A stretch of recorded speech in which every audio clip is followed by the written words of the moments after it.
further ado, it's my pleasure to introduce Craig Smedley, California Living History Specialist, as a presenter of our fourth Monday historical programs this evening. Craig and his family have lived in Murrieta since 1988. Tonight he is presenting the story of Fred Perris, civil engineer who laid out the town site of Temecula in the 1800s and is the namesake of the city of Paris.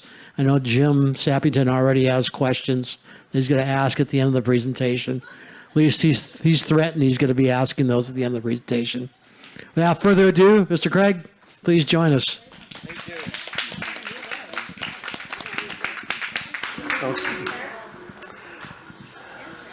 I was born in Gloucester, England, but at age 12, my father and mother were concerned about an epidemic that was sweeping the land that many children were dying from. So my father sold everything he had, his businesses, and we boarded a ship headed towards Australia. That time of the year, our best route was to go to the country of Panama, get off the boat, walk across the country of Panama 4 days, and find another boat that would take us to Australia. When we got to the western side of Panama, every boat there was headed to a place called San Francisco. 1849, everyone was trying to get there for gold. So my father decided it was better to go ahead and go to San Francisco and then figure out how we could get to Australia from there. Well, the crew went up into the hills, decided after a week that they were much better off in a nice ship than they were living and sleeping in the dirt and trying to find gold. So they came back to the ship and we could make our voyage down to Australia. My father set us up. He had a good thriving business that was going well, and I was taking classes in drafting and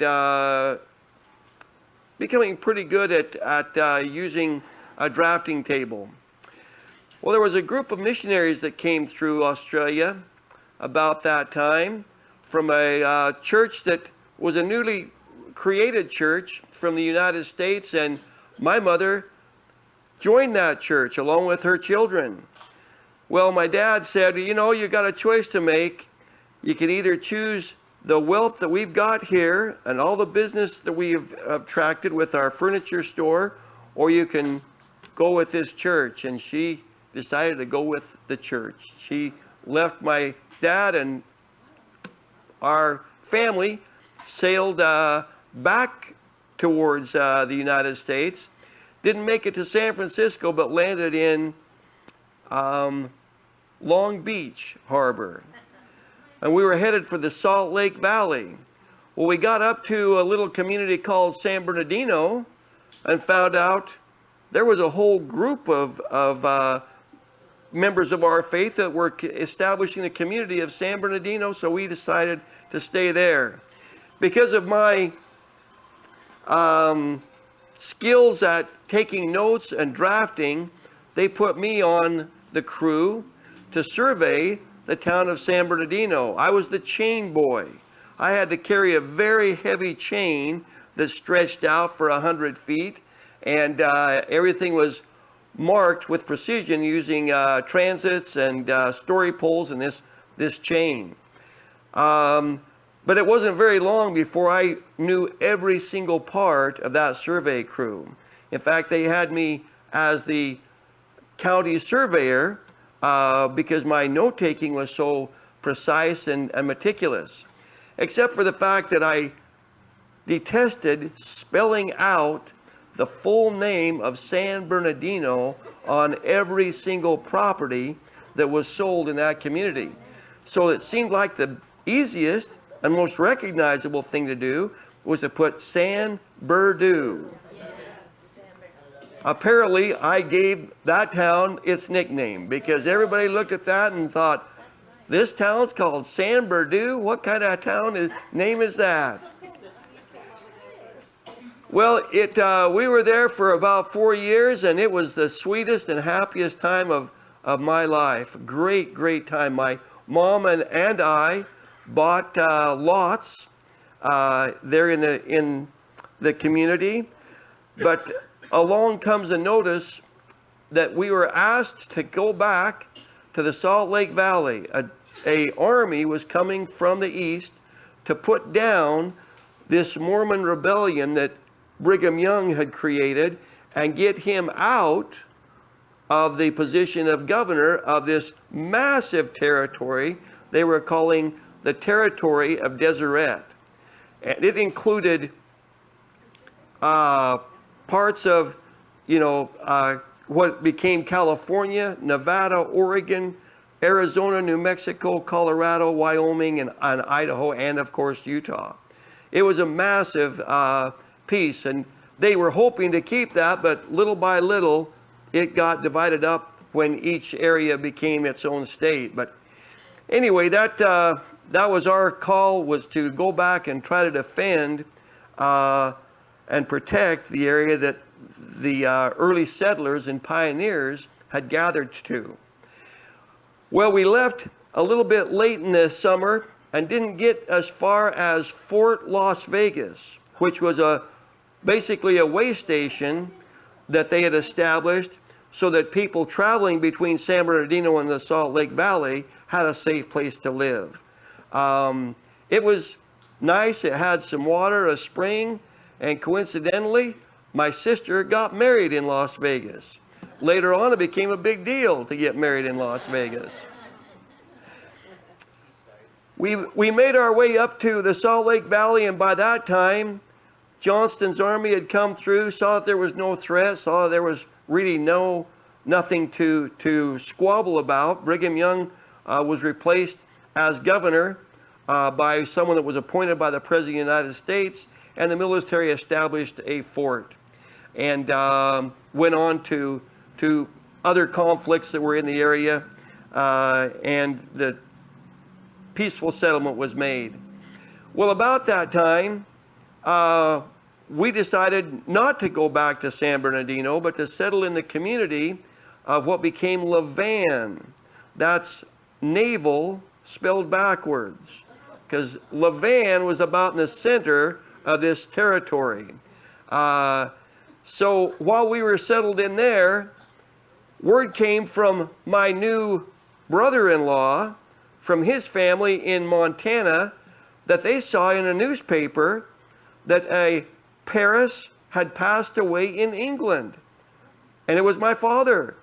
So the probate was open for a few years, but in order to collect on the estate, we had to go to England in person. I headed to the east. My mom went up to Salt Lake and took the new transcontinental railroad to San Francisco, and she sailed back down to Panama. Now, Panama had a train that would take you, instead of walking, that you could cross by using the train. I made my way to New York and sailed there to England. The estate took a couple of years to get settled. During that time, I hired on as a job with a gentleman that had discovered a wonderful new system of being able to use what they called was a camera with a lens, and he could take a picture, and with some chemicals on a piece of glass, that picture could be what they called photographed. It was the first photography, and I became well acquainted with photography. I also met my childhood sweetheart. Remember, I left England when I was 12, but here was Mary still there, and we got married. So I came back to the United States with my new wife. We did make a little tour over to Paris and to other parts of Europe, where I was able to purchase with my inheritance some very important drafting and engineering equipment, as well as some photography equipment. So we came back with a lot of things that we could not get in the United States. Steamships were very plentiful, so our journey back was fairly pleasant compared to our journey when we left England. That was by sailing ship. When we got settled back in the Salt Lake Valley, I was asked by the same person that had created the town and community of San Bernardino, that was familiar with my skills as an engineer, a civil engineer, if I was willing to go up to the Bear Lake Valley and do plotting of towns up there. So I went up with the idea of establishing a community. It was so well received that they decided to name it after me. So Perris became the name of that community right on the Idaho and Utah border near Bear Lake. They didn't get the spelling right for a while, and they later on tried to get a post office there, and they sent in an application to Washington. Well, Washington decided they knew better, so they corrected the spelling and changed it from P-E-R-R-I-S to P-A-R-I-S. So it still didn't work. The town fathers decided, you know, it's just not worth all the hassle that we would have to go through to change it, so they left it spelled wrong. But I did catch the attention of Brigham Young, who had a contract with the Transcontinental Railroad to bring the railroad through Echo Canyon and Weber Canyon, a very difficult, challenging spot, and bring it into the Ogden Valley. And we just started working, and we're making some good progress when things started to really get rolling with the Civil War. And we had a little bit of a argument regarding wages, because we had hired on expecting to be paid in gold coin. Well, there was plenty of paper money that was worth about 30 cents on the dollar, and that's how Brigham wanted to pay us, was with paper currency. We didn't want to take it because you couldn't get a dollar's worth of anything with paper currency. So we went on a strike, and the response was, well, if you weren't willing to work the way you were contracted, you won't find work anywhere. And I didn't, nor did my crew. I tried several jobs for a few years there. I was a haberdasher, in men's clothing. I tried my hand at a general store, and that worked fairly well, but then that had to close up. A few of my friends decided they wanted to start a newspaper, one that would make for a little bit of a liberal party, and not so much the party that was the favorite. There was actually one party system in that area, and in order to become a state, one of the requirements were that you had to have two parties in your community in order to become a state. At that time, there was just one. So the solemn assembly was called. They called it a meeting of all the priesthood holders. And as they came into the room, they sat on one side of the aisle or the other. Brigham Young announced, from now on, this side of the room will continue as Democrats, but everyone sitting on this side, you're all now Republicans. And that's how the Republican Party was started in that territory. And it is how many people trace their allegiance to their party, is from that very event happening. It didn't seem quite right, so I decided to run for city council on this Liberal Party, and got a whopping 1,000 votes, was soundly defeated, but and my opponent got 10,000. But what it proved is that there was enough people in the community that sided with my ideas and others like me that we had a two-party system, a legitimate two-party system. We also started a newspaper that we could promote this party and the mining industry in the area, and we called it the Salt Lake Tribune. that became the newspaper. And by the time it got rolling, I was just a simple person, that bookkeeper of sorts. And the key players within 6 months have all left the paper. And I was left as the sole owner and manager of the Salt Lake Tribune. So for a few years, my name was the only one that appeared on the masthead of the Salt Lake Tribune paper, editor Fred Perris. It was good years though, and we had a very well established paper, making a voice for everyone that maybe had a little different slant or political view. But eventually I grew tired of that and decided that my happiest years were in San Bernardino. And I wanted my wife and children to experience that. So I sold the paper to a group from Kansas City.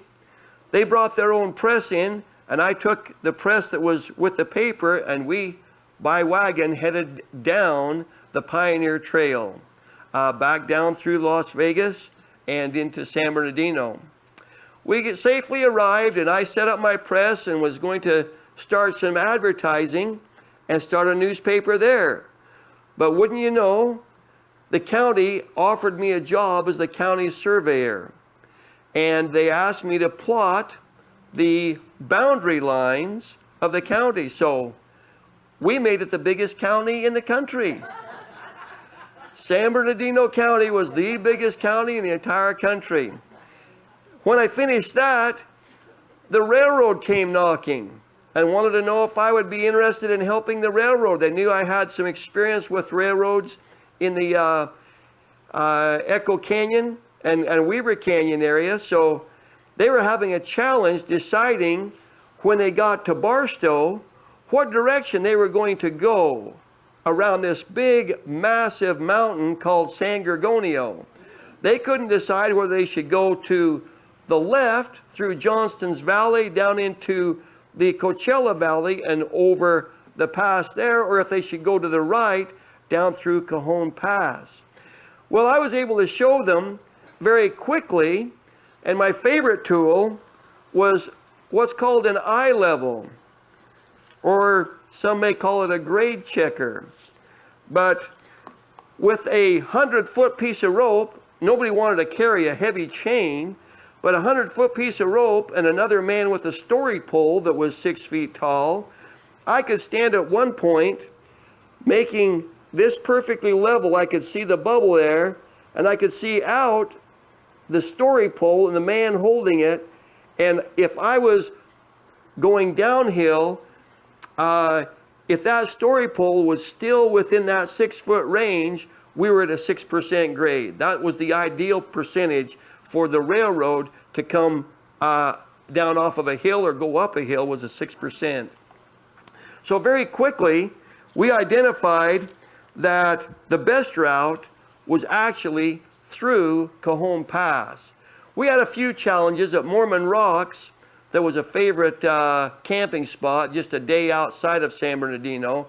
We had to do some cutting through rock there, but we didn't have to tunnel. Tunnel was the most expensive way of getting the railroad through, but without any tunneling on that entire stretch, we could get the railroad bed laid. The other challenge we had was the sand, because in some areas of the Cajon Pass, sand would always be blowing. So the best cure for that seemed to be making sand sheds, much like the snow sheds they used up in the high Sierras between Salt Lake and San Francisco. So the sand would come through, it would blow across those the sand sheds and keep the track clear. It was a great thoroughfare, and lots and lots of people came into the Los Angeles basin on that railroad. Once we got it down into the LA community, we came back to the town of Colton and brought the railroad south, hooked over to the community of San Jacinto, and then came back through an area that Picati Junction was at that point, and I surveyed out and marked a very nice town that they decided to name after me, Perris, California. When we got a little further south, it made sense to take a hard right and catch the community of Elsinore. So we went through what was known, or we called, Railroad Canyon. And we caught the community of Elsinore and Murrieta and Temecula. When we got to Temecula, the idea was to get all the way to San Diego. Rainbow Pass was an option, but a very rocky and very tough pass to go over. But there was this beautiful gap in the mountains that the Temecula and Murrieta Creek, when they merged together, that went through the side of the mountain. So we took the track rail bed through that, kept it a good, try to keep it about 20 feet above the 6 inches of water that was in Temecula Creek. Well, that worked good for most years. But when you had a 100-year flood, and when it flooded, it was catching rain from all the mountains running up to Lake Elsinore and to the Corona area, everything from the San Jacinto Mountains to Warner Springs and up into San Jacinto and parts of Corona. So there was a vast area that all drained to the low point of Temecula and went through that gap. Well, instead of being a 6-inch creek, at the height of one storm, it's estimated that that was a 60-foot deep flow that went through there. It was enough to wash the tracks out of one of the most beautiful stretches of the whole railroad, and ended up looking not flat, but on a upended. Well, we rebuilt it, and wouldn't you know, not 100 years, but 10 years later, it happened again.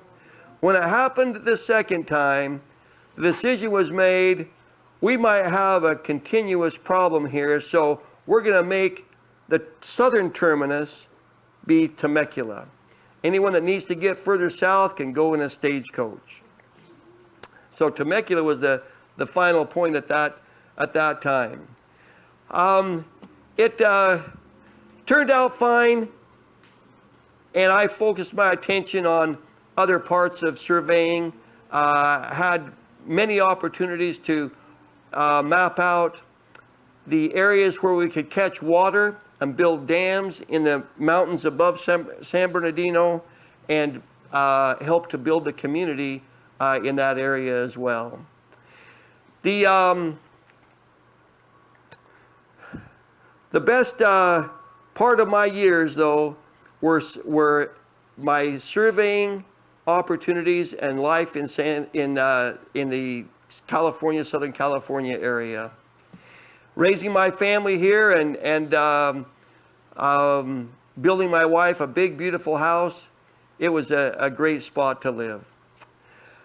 Just wanted to see if there's any questions that come to your mind as I've given this presentation that you'd like a little more information about the history that you've heard. Yes, ma'am. Where was your house, and is it still there?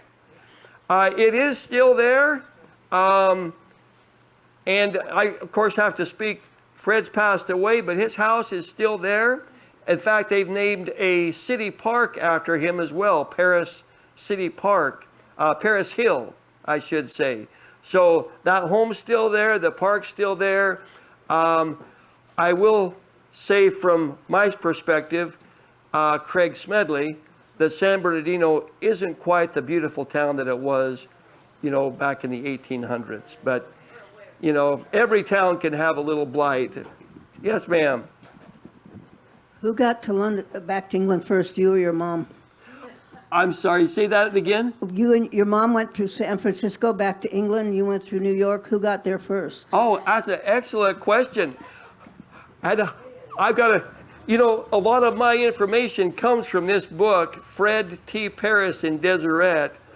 I may have to research that, but if I've read this, you know, several times, but I think because of the steam passenger ships that my mom got there first.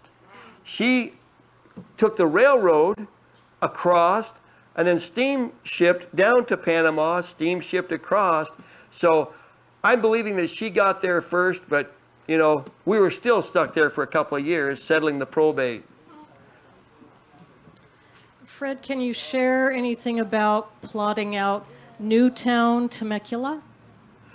You know, it was a lot of that skill was developed when I learned how to plot San Bernardino. And at that time, the pioneers were taught to make sure that every street was running north and south and east and west. And you could have the beginning point that we would call baseline road. And if that were to follow the townships that were established in communities, that would be the baseline or the bottom of the townships.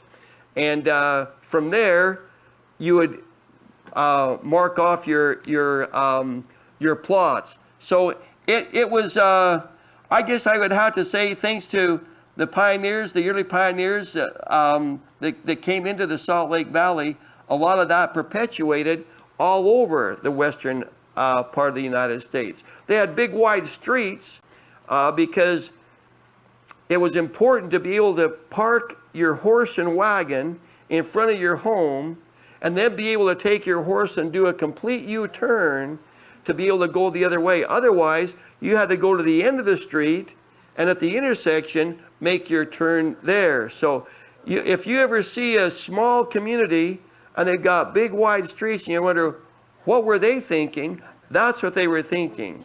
It did very well for towns that became much larger. Those that stayed small, they've got plenty of parking out front of their house.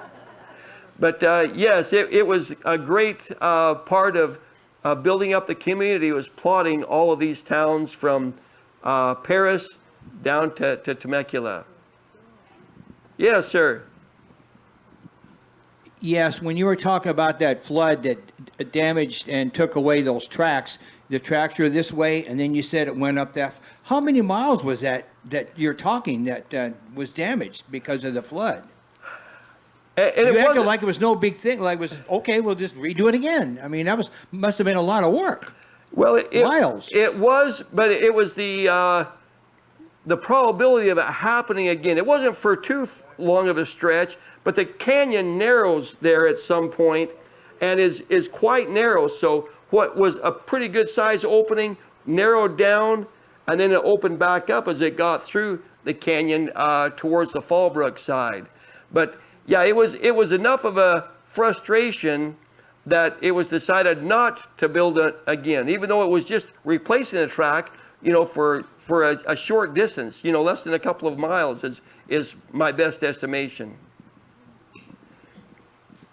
Back in the day, I used to ride a mountain bike west of town, and we used to go down into that creek, and somewhere down there we could still see some of the steel left over from when those railroad tracks were there. Yep. Some of the from trestles or whatever it was. The steel and the ties and the railroad bed itself, yes, I've been there as well and have noticed that going through there. And again, walking across that creek about 6 inches deep, who would have ever thought there would be that much water that would flow through there? Yes, ma'am. Where was the town that is naval spelled backwards? If you are going up the 15 freeway now, and you get to, it's just south of, north of Fillmore and south of Nephi are the two towns, and it's right there. Actually, now the center is Mount Pleasant. Once they, you know, put everything in place for Utah, so it's just a little further to the east. But yes, that is the community. Chicken Springs is another area that you would cross, and that's close to Levan. Thank you for these wonderful questions. So do you remember when you were laying out the tracks there through the canyon to the locals around here talking to you and telling you that's way too low to put that track? Yeah. Could never have imagined that we would be, you know, the height that we had above the creek, thought that was going to be plenty. But one year it wasn't. The other years it was just fine. The one year you're talking about was 1883, Krakatoa. That huge volcano erupted, caused global weather patterns. Los Angeles, I think, got about 45 inches of rain that year. So that probably helped a little bit to flood that canyon. Yes. Yes, it They did. found railroad ties, I think, more than 100 miles out in sea after that. Great. Everything those people told you then about, you'll be sorry. Well, a good clue, if and who knows if they would have been there, but you know, there's not a lot of pine trees in this valley, but you got pine cones that would come off the mountains. If you could walk along those hills and see any debris or a row of pine cones in the dirt, you'd know that at one point the water level got to that high. But you know, again, as you described, it was once in 100 years that would flood. Yes, sir. So what was the approximate route of the railroad tracks through the Temecula area? It came from Lake Elsinore, pretty much the dead center of town, right down through what's now Wildemar and into Murrieta, kept on the, I'm going to say on this side of the creek, as much as it could till it got to Temecula, and it had to cross. So it stayed pretty much right in the dead center of those towns of Murrieta and Temecula, and then crossed through the canyon after the two rivers converged. So kind of parallel to the 15? Yeah, and fairly close to the creek as well. Okay. Thank you. Main Street, across the creek.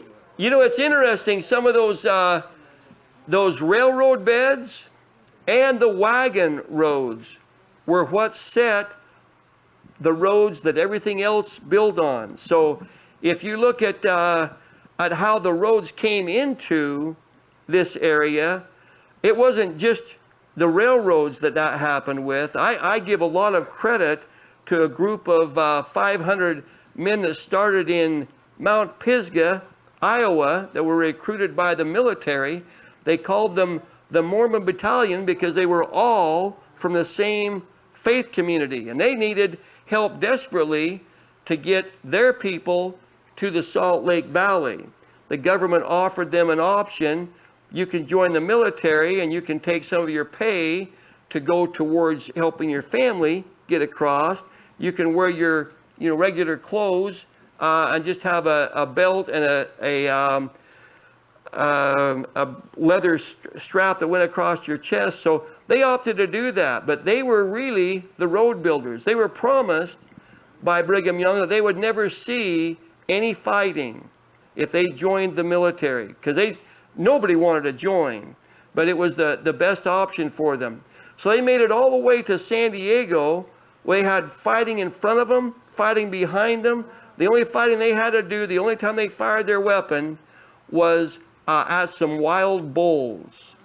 But they took the road that ended in Santa Fe and went straight to the west instead of going up into Colorado and continuing the Santa Fe Trail.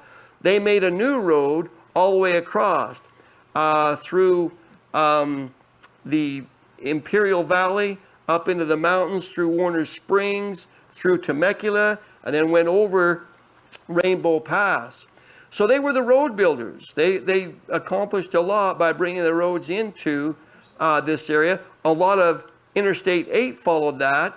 When they were disbanded from the military, discharged, they went north and got jobs with Mr. Sutter building his mills. They were working in the mill race, and I should say the tail race. The mill race brings water into the mill. The tail race takes it out. So they were in the tail race one day in January on the 24th, 1848, and Henry Bigler put in his journal that night, some kind of metal was found in the tail race. It looks like gold. Because of that journal entry, they knew when gold was discovered.